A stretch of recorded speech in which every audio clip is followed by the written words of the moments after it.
Assalamualaikum warahmatullahi wabarakatuh. Terima kasih.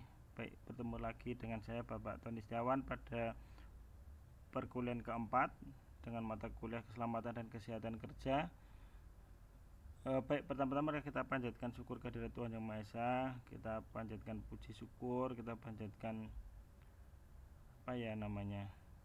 rasa syukur yang mendalam, karena sampai saat ini kita masih diberikan kesempatan bertemu meskipun secara asinkronus, dan masih diberikan kesempatan untuk menatap layar masing-masing. Mohon maaf sebelumnya karena baru saya sempat membuat video perkuliahan ini karena beberapa hari saya kurang fit ya. Pokoknya kalau saudara saat ini kurang fit, jangan segan-segan, jangan sungkan-sungkan untuk off dari semua kegiatan. Off dulu saja sampai saudara benar-benar fit, baru kembali ke rutinitas sedia kala. Bagaimana juga kondisi fisik saat ini diperlukan, yang diperlukan adalah kondisi yang fit, jangan sampai drop. Nah, baik, terima kasih, kita lanjut ya. Nah, pada perkuliahan keempat ini materi kita sesuai RPS ya, sesuai RPS, sesuai rencana yang sudah kita buat. Materi kita adalah keselamatan kerja dan kecelakaan kerja. Keselamatan kerja dan kecelakaan kerja. Nah, apa itu keselamatan kerja dan kecelakaan kerja? Kita simak bersama-sama, kita simak bareng-bareng. Nah, yang pertama kita mengenal bahaya. Ada banyak bahaya ya. Yang pertama itu adalah bahaya mekanis. Bahaya mekanis itu apa? Bahaya yang timbul akibat alat-alat mekanis, alat gerinda, gergaji, tang, obeng, mesin-mesin yang lain, itu namanya mengenal bahaya mekanis. Jadi bahaya yang ditimbulkan dari alat-alat mekanis. Nah, ini hampir nanti di prodi kita mesin konsentrasi otomotif itu banyak sekali alat-alat yang dapat menimbulkan bahaya, berpotensi menimbulkan bahaya, itu banyak sekali. Baik itu alatnya diam ataupun bergerak, hampir semua menimbulkan atau berpotensi menimbulkan bahaya. Maka saudara harus berhati-hati, harus memperhatikan benar-benar ketiganya. Lupa itu kan bendanya diam, ya diam, tapi berpotensi. Oke, next. Bahaya yang kedua adalah bahaya listrik. Nah, ini ya, yang namanya kesetrum itu memang rasanya tidak menyenangkan. Yang lebih kalau kesetrum cinta sebelah tangan. Mohon maaf bercanda ya. Nah, kesetrum ini ya, setrum atau listrik di kerja, di lingkungan kerja itu ada yang 2 phase sama 3 phase. Yang berbahaya itu 3 phase. 2 phase ya berbahaya. Semuanya berbahaya kalau kena setrum. Artinya apa? Banyak alat-alat kita itu yang 3 phase ya. 3 phase itu lebih berbahaya lagi listriknya. Nanti harap berhati-hati. Pokoknya segala sesuatu yang mengandung listrik kita harus benar-benar memperhatikan ketiganya, karena semuanya berpotensi bahaya. Bahkan kita tidak tahu kalau kabelnya itu terkelupas sedikit, itu kadang kita tidak sadar. Kalau pas dipakai bisa menimbulkan bahaya. Ataupun komponen-komponen lain yang mengandung listrik, jelas semua berpotensi bahaya. Maka setiap sesuatu alat yang mengandung unsur listrik kita harus benar-benar memperhatikan ketiganya. Nah, yang ketiga adalah bahaya fisik. Ini ya, mohon maaf, ini saya tidak mencontohkan ininya, tidak sedang memberi contoh tentang perempuan yang mengelas, bukan. Tapi bahaya yang timbul akibat paparan, akibat paparan cahaya, paparan yang lain fisik, artinya terlalu lelah dan sebagainya. Ini bahaya fisik. Semua berpotensi menimbulkan bahaya. Nah, jadi terpapar gas hasil las itu juga bahaya. Atau terpapar zat-zat radioaktif yang bersinggungan dengan fisik, contohnya seperti itu. Ini bahaya fisik. Ya, kita next. Nah, bahaya biologis seperti virus, bakteri itu merupakan bahaya. Virus, bakteri dan sebagainya merupakan bahaya. Jadi kita harus hati-hati kalau ada orang yang sakit itu usahakan tidak usah dekat-dekat, jaga jarak ya, apalagi di musim pandemi seperti ini bahayanya sangat banyak sekali ya, bahaya biologis namanya. Next. Nah, yang berikutnya adalah bahaya kimia. Jadi dalam ilmu K3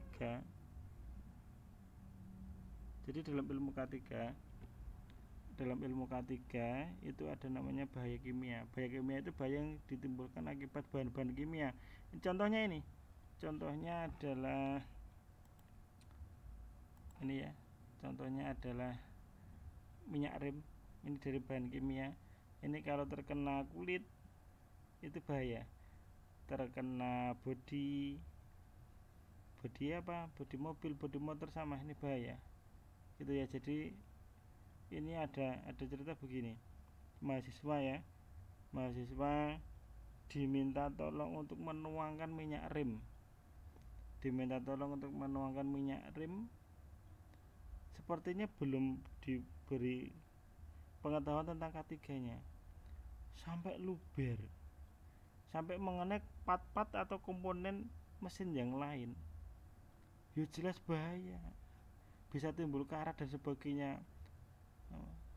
Untung yang nyuruh itu Pak dosennya sigap ya, gercap, gerak cepat, langsung ambil air disiram ke di banyak komponen tadi yang terkena, dan itu tidak hanya sedikit, banyak. Wah, ini perlu di training K3, harus mengulang kuliah K3 itu harusnya. Nah gitu ya. Nah bahaya kimia. Kemudian di dalam K3 itu kita selain bahaya ada namanya kecelakaan ya, mengenal kecelakaan. Ada namanya kecelakaan itu dibagi menjadi dua. Kecelakaan umum dan kecelakaan kerja. Kalau kecelakaan umum itu kecelakaan ya secara umumnya yang tidak berkaitan dengan kerja gitu. Kecelakaan, tapi bukan kecelakaan yang lain ya. Mas, itu Rudi kenapa, misalnya namanya Rudi, kok tidak lanjut kuliah, kecelakaan Pak. Lah kecelakaan gimana? Sekarang udah menikah. Nah itu beda lagi kecelakaannya.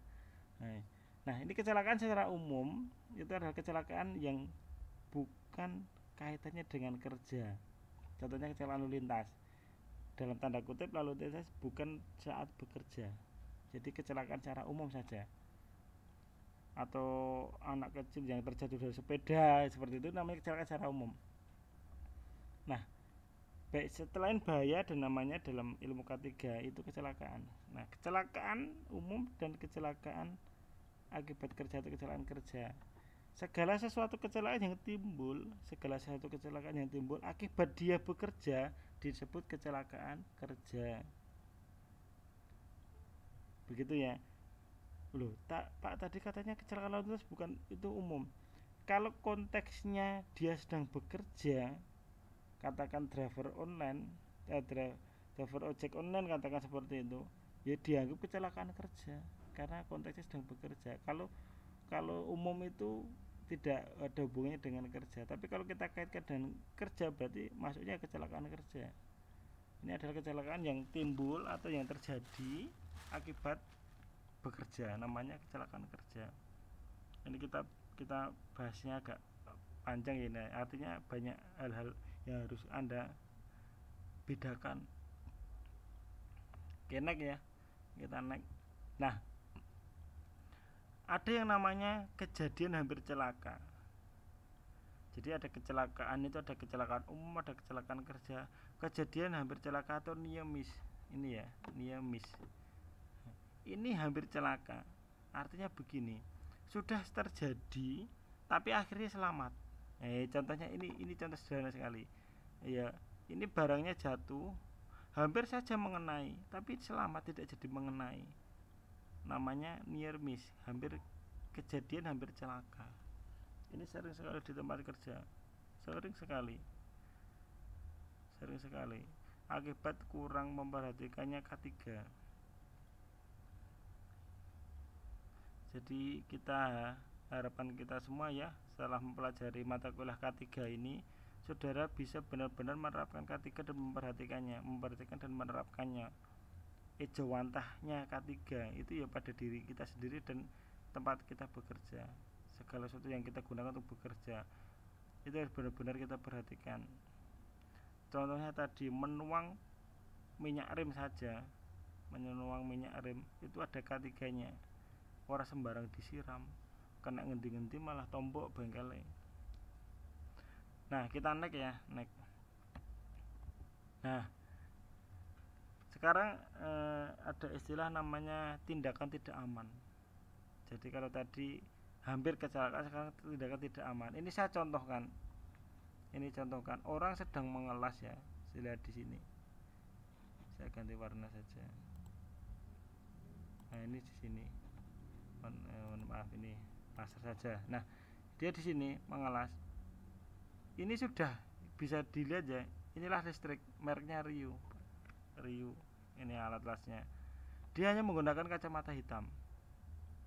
Silakan saudara perhatikan tukang las angger sing nganggo kacamata ireng tok. Ngelas listrik, perhatikan bola matanya. Perhatikan dan bandingkan tukang las profesional yang memperhatikan SOP dan K3. Bandingkan, saya sudah membandingkan beberapa tukang las itu ya, yang dia profesional dengan APD, alat pelindung diri, dan yang tanpa menggunakan APD hanya menggunakan kacamata hitam.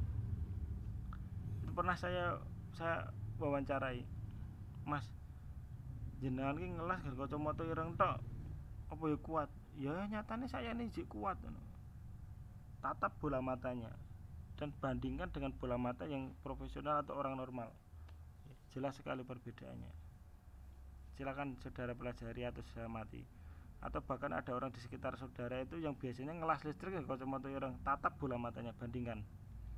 Gitu ya. Terus saya tanya, "Loh, bukannya itu bahaya?" Ngene Mas, ini aku pas ngelas iki memang pas cerita iki aku nonton, tapi pas melakukannya aku merem. Sekarang di logika apa ya iso. Kalau bisa ya 1-2 kali atau 1-2 titik. Kalau ngelasnya banyak, ngelas bikin pager. Berapa titik las yang dikerjakan? Merem kabeh ya ndak mungkin. Yang dikorbankan apa? Penglihatannya. Ini sangat berbahaya, namanya tindakan tidak aman. Sayangilah mata kita daripada pekerjaan kita yang hanya, mohon maaf ya, memang dapat uang banyak, tapi kan kesehatan tidak bisa dibeli diganti dengan uang yang kita dapat dari ngelas. Jadi perhatikan SOP dan K3 ketika mengelas. Loh Pak, ini saya sudah lama ngelas loh Pak, saya juga pakai kacamata hitam. Sekarang silahkan saudara bandingkan, saudara pelajari ya, saudara pikir-pikir lagi seberapa yang saudara banyak dapatkan dari las tanpa K3, memperhatikan K3 dengan kesehatan mata saudara. Ini saya berkali-kali nek karo tukang las, yo ngeyel tukang las. Lah saya ini jek iso, saya ini jek sehat, ya monggo terserah. Tapi itu tidak sehat karena sinarnya ini ya, ini akibat las ini bisa menembus ke mata meskipun dengan kacamata hitam. Tapi beda dengan kacamata yang khusus ya. Itu pun juga mempunyai efek samping, tapi tidak seburuk kacamata hitam. Kacamata ireng, subhanallah, itu kadang saya ngelus dodo. Sudah disampaikan kita secara baik-baik, kita sudah berusaha menyampaikan baik-baik, tetap mereka tidak mau nerima. Ya sudah ya. Ini namanya tindakan tidak aman. Nah, sekarang kita mengenal namanya kondisi tidak aman. Kalau tadi tindakannya, sekarang kondisinya. Ini contoh sederhana kondisi tidak aman. Cop-cop bolongannya piro, cop-copannya piro. Ini tidak aman. Ini rawan terjadi kebakaran. Loh Pak, ini saya pernah di rumah itu malah aman-aman saja sampai sekarang. Berarti Tuhan sedang melindungi saudara. Ini anu kobong itu sering sekali, bahkan bukan tidak sebanyak ini, itu kadang kobong kalau bahannya atau merek tidak bermerek itu, karena bahannya kurang berkualitas gampang terbakar, melonyoh. Ini namanya kondisi tidak aman. Banyak sekali kondisi tidak aman pada lingkungan kerja kita. Kondisi ya, kalau yang ini tadi tindakan, sekarang ini kondisinya. Nah, dari semuanya tadi, nah ini saya rangkum dalam satu gambar saja. Namanya unsafe condition, unsafe action, near miss dan accident. Jadi kalau unsafe condition atau kondisi tidak aman itu contohnya seperti ini. Perhatikan ini ya. Nah, ini pengait rantainya tidak terkait dengan sempurna atau ada yang sudah patah, ini sudah patah. Ini namanya kondisi tidak aman. Saudara bener rem dengan dongkrak kemudian pakai jackstand, tapi jackstand ini penguncinya rapuh atau penguncinya tidak mengunci dengan baik, itu namanya kondisi tidak aman. Nah, ini namanya unsafe action artinya apa? Tindakan tidak aman. Sudah tahu kondisinya tidak aman, dia berdiri di bawah barangnya, ini tindakan tidak aman. Sudah tahu jackstandnya rapuh ya, bahkan orang yang jackstand tapi tetap bekerja. Itu pernah teman saya, ini contoh unsafe condition. Dongkrak ya, dongkrak mondadani rem. Saya katakan kondisi tidak aman, kenapa? Karena tatakan apa dasar atau tempat berpijaknya dongkrak itu dari tanah. Dipaksa toh, kan dipaksa artinya tetap dilakukan dongkrak, kemudian delosor. Entah kenapa dia harus delosor, akhirnya ambles, tidak kuat. Ini kondisi tidak aman dan unsafe action atau tindakan tidak aman. Apa ya yang kena? Ya awake kena keburukan. Alhamdulillah selamat. Nah, karena alhamdulillah selamat, ini namanya near miss atau kejadian hampir celaka. Nih. Tapi kalau sudah terjadi kecelakaan, ini namanya accident ya, kecelakaan. Jangan sampai terjadi ya di tempat kerja kita. Gitu ya. Jadi ada istilah-istilah dalam K3, dalam bahaya di tempat kerja atau kecelakaan di tempat kerja, ada 4 istilah ini. Oke, saya kira paham ya. Oh, ada tugas. Tugasnya akan saya sampaikan nanti ya. Nah, sekarang kita mengenal namanya teori domino Henrichs. Teori domino Henrichs. Bagaimana itu? Kita saksikan video berikut. Silakan sudah perhatikan video yang saya tampilkan ini. Perhatikan percakapannya. Chodo会いに行こうと思ってました。どうだい、元気か？はい、先週の上がりです。仕事の方はうまくいってるのか？はい、どうぞ。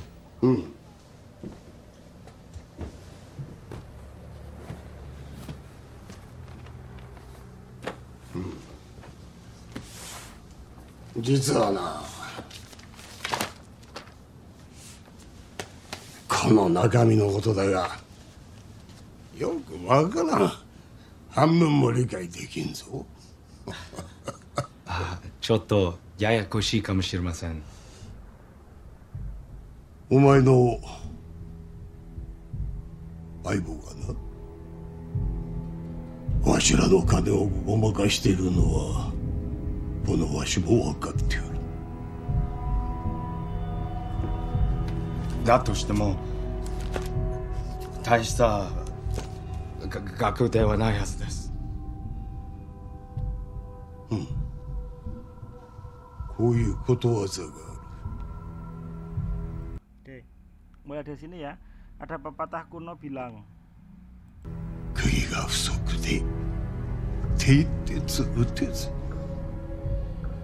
蹄鉄不足で馬が走れず、馬が走れず伝令届かず伝令届かず戦に負けた。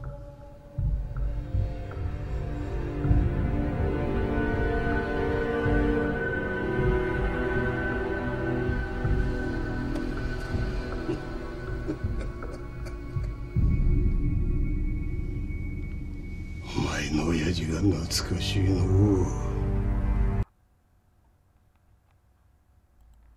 Baik, next ya. Terima kasih sudah menonton videonya.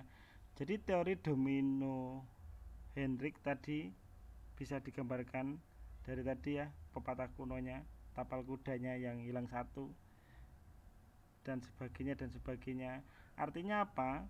Satu kecelakaan kecil ini bisa mengakibatkan kecelakaan yang lain. Jadi ibarat ini kartu dominonya ini ditata rapi, kemudian satu jatuh nanti bisa menjatuhkan yang lain semuanya. Nah, ini yang terjadi di kecelakaan atau seringkali terjadi di tempat kerja, kecelakaan yang diakibatkan dari kecelakaan kecil, hal-hal kecil sehingga menimbulkan kecelakaan besar. Seperti pesan di video tadi, karena tapal kudanya hilang satu sehingga satu kuda tidak berangkat, sehingga pesannya tidak tersampaikan, karena pesan tidak tersampaikan karena jadi kalah perang. Jadi sesuatu yang besar itu dimulai dari kesalahan yang kecil. Ini namanya teori domino Hendrik. Ini seringkali terjadi di tempat kerja kita. Nah, jangan sampai terjadi ya. Bagaimana cara mengatasinya? Ketika saya ada kecelakaan, angkat. Katakan ini jatuh, ini menimpa ini, angkat biar tidak menjatuh yang lain. Hentikan secepat mungkin, antisipasi sedini mungkin. Nah, baik, terima kasih ya. Paparan dari saya cukup singkat, mohon maaf karena sudah agak malam juga. Kemudian berkaitan dengan tugas. Nah, ini tadi kan ada tugas ya. Nah, tugasnya apa? Tugasnya adalah observasi. Itu ya. Tugasnya adalah observasi. Oke. Observasi apa? Observasi dari 4 kondisi ini. Observasi dari 4 kondisi ini di lingkungan kerja saudara. Loh Pak, ini saya kerjanya sebagai guru Pak. Apa itu berkemungkinan menimbulkan resiko? Ya, menimbulkan sekali. Semua tempat kerja, semua kondisi kerja menimbulkan resiko. Tolong saudara membuat observasi, kemudian membuat laporan, gitu ya. Membuat observasi dan membuat laporan. Oke. Dari 4 kondisi ini, unsafe condition, unsafe action, near miss, dan insiden yang ada di lingkungan kerja saudara. Kalau saudara buat dalam bentuk laporan observasi, formatnya silakan cari sendiri, enggak baku formatnya. Yang penting ada jelas laporan observasi, jelas ada fotonya, jelas ada penjelasannya dan sebagainya. Itu adalah tugas pada pertemuan atau perkuliahan keempat ini. Baik, setelah saudara mengerjakan tugas, silakan saudara submit ya. Saudara kumpulkan di sini di e-learning di alamat kuliah.ifed.ac.id. Nah, pada perkuliahan keempat. Nah, ini tugasnya perkuliahan keempat. Nah, silakan klik saja mana kelasnya karena tidak bisa terbalik ya.